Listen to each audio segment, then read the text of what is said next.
Do you feel like you're addicted to food? No matter how much you try, no matter how much willpower you have, you just can't stop yourself from eating sugar and carbs. If so, you are not alone. Most of the women I work with feel out of control with their hunger and their relationship with food. They obsess about what they should and shouldn't eat. They are hungry all the time, and when stress hits, food is the first thing that they turn to. Here's the shocking truth. Your cravings have nothing to do with willpower. So if you're constantly thinking about food, if you feel like you need to eat every 5 seconds, if you feel hangry when you miss a meal, it is not your fault. Today, I'm going to break down the 2 biggest reasons why people crave food all the time. And I'll teach you to regain control so you can finally find food freedom. So let's dive into it.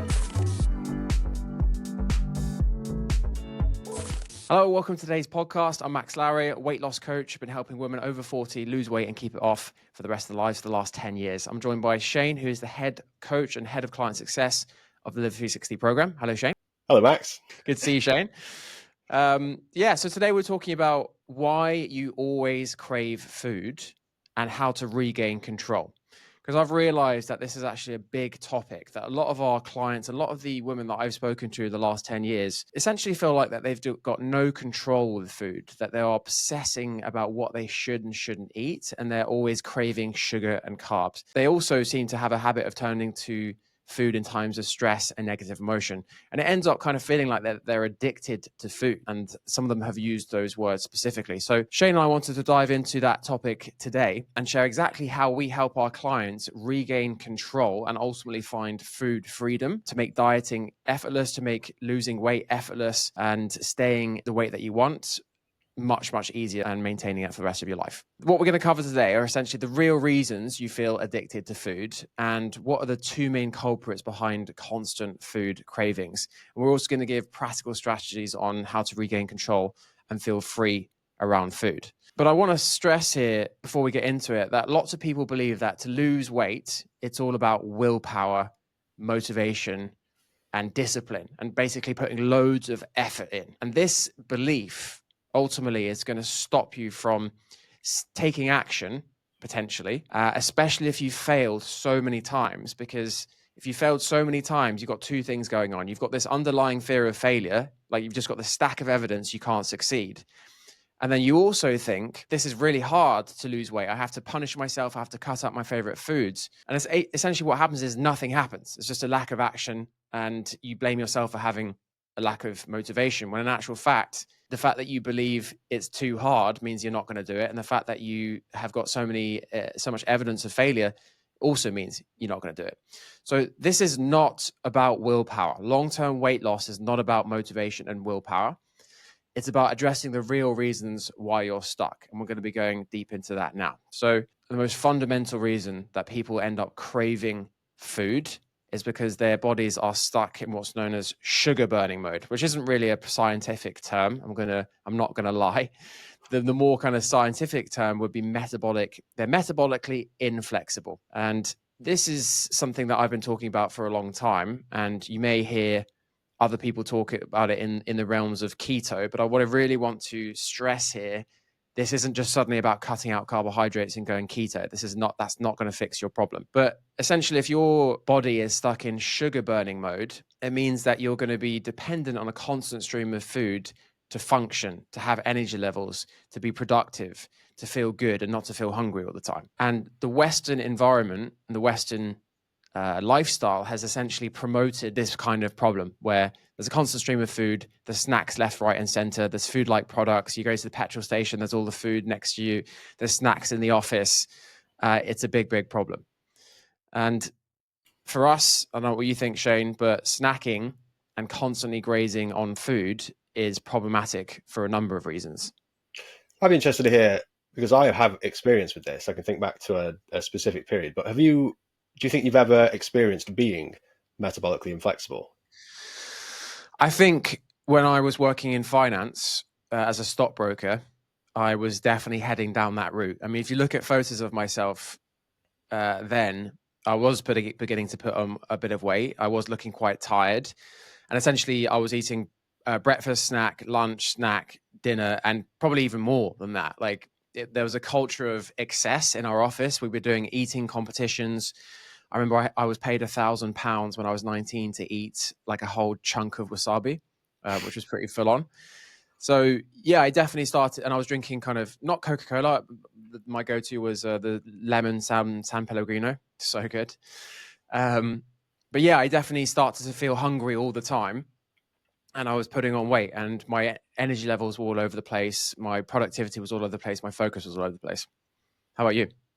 Yeah, I had the same thing actually back when I was vegan, which isn't bashing on the vegan diet. Works for some people, didn't work for me. I think a combination of being vegan, very, very high carb diet, not enough protein, and also trying to put on weight and following the old bodybuilding advice of eating like 6 or 7 times a day meant that any time I went more than 2 to 3 hours without food, like cognitive function gone, energy levels just tanked, and I just needed that constant supply of food on hand. Otherwise, I wasn't really functional. Yeah. So essentially, in this modern lifestyle, it is possible to eat regularly throughout the day. And there's also been a bit of advice. I think there was a dietitian in the 80s who said, if you want to lose weight, you should essentially eat little and often so that you never experience hunger. And so there's a combination of reasons and societal and environmental factors that have led to people eating every 5 seconds. And ultimately, that means that they are constant on a constant stream of food and they're not able to tap into their stored energy, which is body fat and glycogen, which is stored energy, stored carbohydrates. And to put things into perspective, I remember I did this equation when I had a low body fat percentage. I had like 8% body fat, right? And I think that was like 7.5 kilos of fat throughout my body, which roughly equates to, I think, 30,000 calories worth of energy that I've got to tap into in the form of fat. That, if I didn't eat for a month, I could probably survive off of that. And I have a low body fat. So the more body fat that you have, the more energy you have to tap into. And that's why we've got to this stage in human evolution, ultimately, is because of that capacity. But our bodies are nearly always going to prioritize the food that you're eating if you're getting a constant stream of food. It's not going to tap into your stored energy because why would it? Harsh times might come. That's a last resort. So when you're not able to tap into your stored energy reserves, if you go through a few hours without eating, you're going to have an energy crash. You're going to have low focus, low productivity, low mood. You're going to feel hangry. I hate that term, hangry. I really do. I think it's become socially accepted and normalized that's a thing. I don't think I've ever experienced hunger. Oh, I have many I times. Not anymore, but big time in the past. I mean, maybe having like a long time ago, but this is not just me. I'm not some kind of special case, but this is exactly the same thing that ends up having with our clients. I just don't feel that obsession about food. Like I have to eat. Like yeah, it gets to like lunchtime. I'm like, yeah, I could eat now, and I'll go and like take my time and prepare a nice meal. And even if I, for whatever reason, don't have any breakfast, lunch, and I end up just having one meal that day, which doesn't happen that regularly anymore. When I do eat, again, it's not a case of, oh my God, I'm starving, I need to eat everything in the fridge. It's just like, yeah, I'm ready to eat now and I can eat. So when you are metabolically inflexible, when you are body stuck in sugar burning mode, there's going to be some clear signs. Essentially, you're going to feel hungry every hour or 2 hours. You are going to essentially think about food all day long. If you go without a meal, you're going to feel lethargic, cranky, hangry. You're not going to be able to focus. You might also get headaches, and it's going to make long-term weight loss very, very challenging. You might lose weight in the short term, but the weight's always going to come back on. So this is the number one thing that you need to address, and we help our clients with if you want to lose weight and keep it off. So how do we do that? There are a few main ways in which you can, and we help our clients become more metabolically flexible and transition from being a sugar burner to a fat burner, a fat burning machine. The number one thing is to eat larger meals less frequently. So part of the issue is people are eating little mini meals frequently. And sometimes they're doing this because they want to lose weight. So they're like, oh, I need to lose weight, so therefore I'm going to eat less at meal times. But what that means is you're hungry all day long. You're obsessing about food all day long. It might not be during the day, but it might be in the evening, things go to shit. So eat larger meals less frequently. So I'm talking 2 or 3 square meals per day, like big, satisfying meals. Next thing to do is to fill up on protein and fiber, which keep you fuller for longer. And, everyone knows to do this, but what I've realized is that most people don't actually do it. Like, they think they're doing it, but they're not doing it. And when we kind of show our clients how much protein they need to eat to make fat loss effortless, they're like, okay, this is nowhere near what I was eating before. And when they actually do it, they're like, I'm just not hungry. Like, I literally am not hungry all day long and I feel full and satisfied. So protein and fiber is incredibly powerful. You then want to drop the snacking. And I heard a great phrase the other day, which is a BLT. I think it's from like Weight Watchers or something. But stop the bites, licks, and tastes. Which we could be talking about something else there, but no biting, no licking, no tasting, because it all adds up. And I think people have kind of got used to, a bite of that, a taste of that.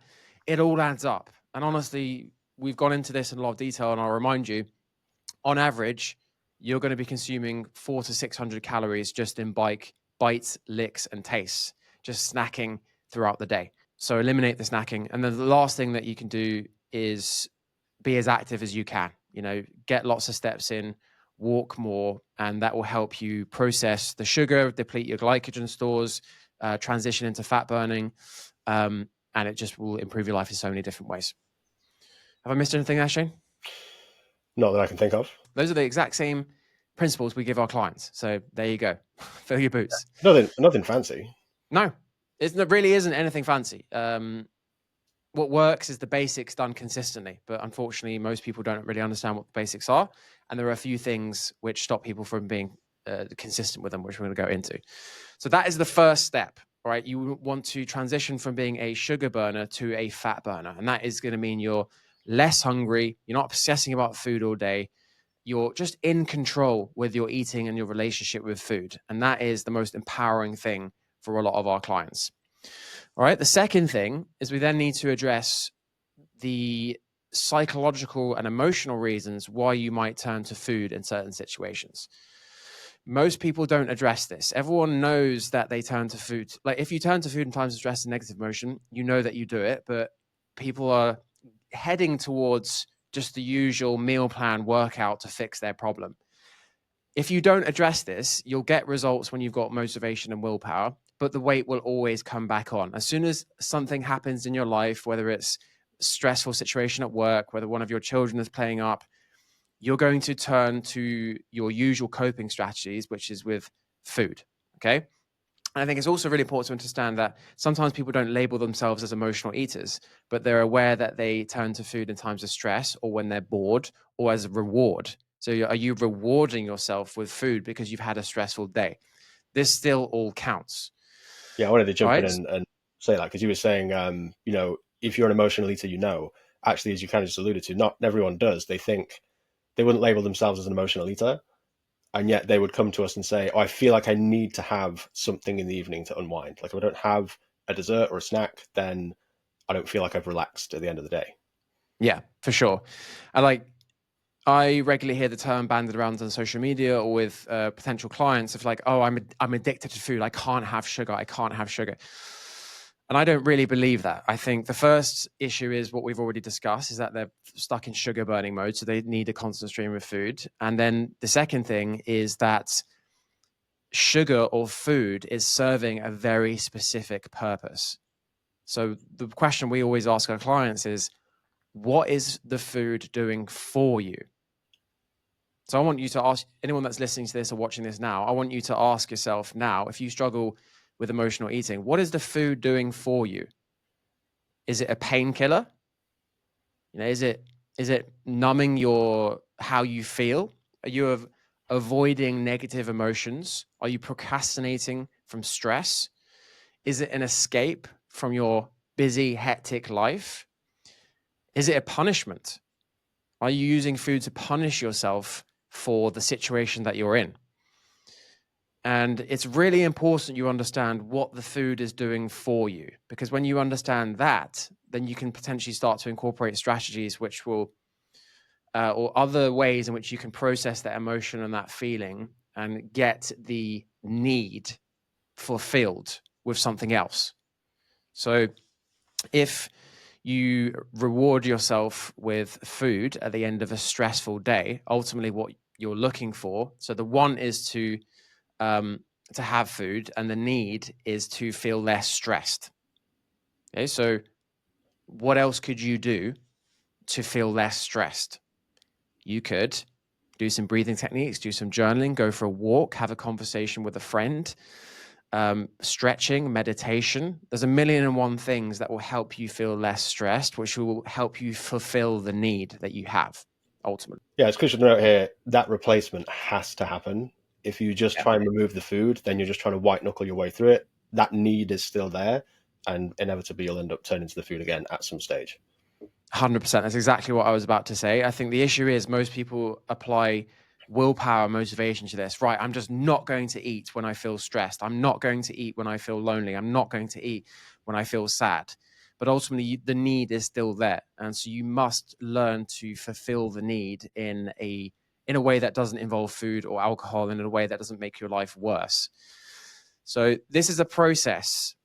This doesn't happen just because you've listened to this podcast. It doesn't even happen when you've signed up for our coaching program. It takes time. This is like the crux of what we're helping our clients with on a day-to-day basis, week by week basis, month by month basis. It gets better gradually over time with practice, consistency, and constantly reminding yourself of why you need to change your coping strategies. And the thing is, we've had clients who've worked with us for, a year, and under certain circumstances, certain situations, when it's like layers and layers of stress, like grief in the family, lost your job, you're injured, they will often still return back to that very, very familiar coping strategy. So that's not to say that what we do doesn't work. It's just, this is hard. It's hard even when you have support and accountability. So if you're trying to do this by yourself, without sounding sarcastic, good luck. It's really, really hard and very, very challenging. Well, and the extra challenge here is it becomes like a perpetuating situation where you are turning to food because you feel negative emotions, you have negative thoughts. And then if you expect to be perfect with this, like replacing these coping mechanisms, you inevitably end up engaging in more negative self-talk and guilt and shaming and berating yourself, which further amplifies the feelings that make you want to eat in the first place. So it becomes this vicious cycle if you're not able to step out of that and employ or deploy a little bit more compassion. And that can be really hard to do when you're just going it on your own. 100%. And that's where exactly all our clients, when they first start working with us, are stuck. They're stuck in that vicious cycle, which is essentially a negative feedback loop, and things are just getting gradually worse and more ingrained.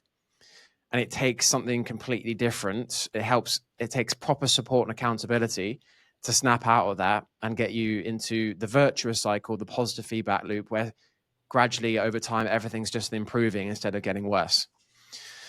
So this is a really big topic. Let's just kind of summarize what we've spoken about. But essentially, when it comes to emotional eating, you want to understand what your triggers are. You want to understand what leads you into eating. You want to know exactly what the food is doing for you, and you want to understand exactly what need is being met. You then want to have a list of things that you can turn to help you fulfill that need. And this is going to be personal for everyone. So as a bit of homework, I want you, after this episode or even right now, give it a pause and write down what are the things help you feel more calm and help you process the emotions. For me personally, it is my breath. Like, your breath is the most immediate way that you can change your physiology and psychology. You can do it whatever you're doing. You could be in the middle of a meeting about to start panicking and feeling stressed, and you can just change your breathing and it will change your state. I would say that is should be the go-to for most people. Then there are other things like walking. For me, getting out, like just spending time outside, full stop, immediately makes me feel better. And obviously exercise and all the other kind of hobbies that I have, or my kind of stress relieving activities. How about you, Shane? What are yours? Yeah, very similar. The breath is the first thing I go to in any circumstance. If I've been like rushing around and I have a client call, I'll do some breath work before so I calm down. I do it on an airplane. I get a little bit claustrophobic if I'm on the window seat, so I'll use my breath. So honestly, a few different things, but the breath is the first thing I go to. And I think unless you've tried it out, you hear that and you think the experience of being like in a really high stress state is so visceral and it's so uncomfortable. You're like, yeah, I can just breathe differently and that's going to help. Yeah, it really does. So yeah, maybe we could share some techniques at some point, specifics. If you want to go and understand more about what I'm about to share, you should listen to the episode with Ed, the mindfulness coach. But I essentially had a bit of a kind of we'll call it a breakdown. I'm not really sure what it was. Whilst we were renovating a house, I had a death in the family, and I basically was on this heightened, stressful state where I was essentially having panic attacks. And what was happening is I was making the panic attacks worse with catastrophizing and my breathing and all this kind of stuff. And with practice, with therapy, with mindfulness coaching, with the help of Ed, I was able to kind of stop the panic attacks in its tracks using my breath and using awareness ultimately. So the breath is so powerful. I mean, even just a basic one. All right. So a basic one is box breathing. So it's 4 seconds inhale, 4 seconds hold, 4 seconds exhale, 4 seconds hold. Okay. That's like the basic one. And what's the other one? There's another one where it's, is it 4? 4, 7, 8. So 4-second inhale, 7-second hold, and then an 8-second exhale. Generally, the longer the exhale compared to the inhale, the more relaxed. You will feel more relaxed if your exhale is longer than your inhale. Yeah, exactly. So shorter, sharper inhales activate the sympathetic nervous system to the fight or flight response, and longer, slower exhales. So longer exhales than inhales will activate the parasympathetic, which is kind of slow down. So anything where your exhales are longer than your inhales is going to help you feel less stressed. And the key here really is to catch yourself feeling stressed. Like, how do you feel within your physiology? How do you feel within your body when you are stressed and when you're about to turn to food? For me personally, I feel a tightness in my chest. I feel butterflies in my stomach. I feel my breathing goes a bit out of whack. I feel my shoulders tense up. And I've got really good at now recognizing that and feeling that within my body. And I know as soon as I feel that, I can just override that with my breath. And that's happening like multiple times throughout the day, because I do have a habit of winding myself up and being a bit manic, I find it very difficult to relax. So it's been really powerful for me to do that. So far we've told you if you want to stop craving food, you need to shift from a sugar burner to a fat burner. You also need to understand why you turn to food in times of stress and negative emotion, and what is the food doing for you. Because when you don't need the food for that to feel a certain way anymore, you won't crave the food. Right? So that's 2 ways to stop craving food. The third way is to stop dieting. Honestly, dieting makes all this worse. Dieting can, if you go through periods of restriction, guess what? You're going to crave food even more. You're going to obsess about food even more. You're going to train your body to not essentially trust itself and trust you to give it what it needs, which means it's going to be in high alert and crave food. It's going to make everything that we've described worse. It's going to make you more dependent on sugars. It's going to potentially cause worse emotional eating. And as Shane described earlier, that vicious cycle, which just creates more and more stress, which means you need more and more food to feel less stressed. And ultimately, the more you diet, the more you lose weight, put it back on, the more that you fail, you just develop a core belief that you cannot succeed at weight loss. And unfortunately, that is probably the biggest block that people have when they potentially are thinking about signing up with us and working with us. It's not because they don't believe what we have is going to work, is like useful. It's the fact they don't think it's going to work for them. Even though we've got all this testimonials, we've got in-depth conversations with countless women in exactly the same situation. When someone has this core belief that I cannot succeed, essentially it's a case of they're different from me. I've tried everything. It's my genetics. My family's obese. You come to these conclusions, and once you believe that about yourself, it can be very, very difficult to get out of, and it ultimately it becomes self-fulfilling. You never really try anymore. Whenever you do try, you don't try properly. And it's a horrible place to be, because you want to lose weight and you're kind of obsessing about it and not liking to see what you're in the mirror, but equally you're not doing anything about it because you don't believe it's possible. Yeah, it's a difficult situation. I mean, I don't think people are quite aware just how much your beliefs influence your behavior, even if it's not a conscious thing. Like, you will act in a way that validates your worldview, your beliefs. And if you fundamentally believe it's not possible, then you will act in that way. I think it's important to really hammer home at this stage. We're talking about two main things, which is psychological pain or discomfort and physiological pain or discomfort. So like fatigue, um, just low energy in general, and then all these uncomfortable feelings, thoughts, emotions.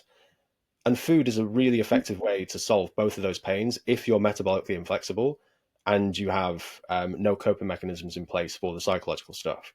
So until you address these two things, like, it does feel like an uphill battle, and the odds are stacked against you. So it's understandable you have that belief, but it's because you haven't addressed the fundamental causes that, in reality, this is why I don't like the conversation around discipline. If we take person A and person B, person A is someone who is metabolically flexible, has decent coping mechanisms in place, sleeps well, all that lovely stuff. Person B is the opposite, metabolically inflexible, reliant on food for both constant energy and emotional regulation.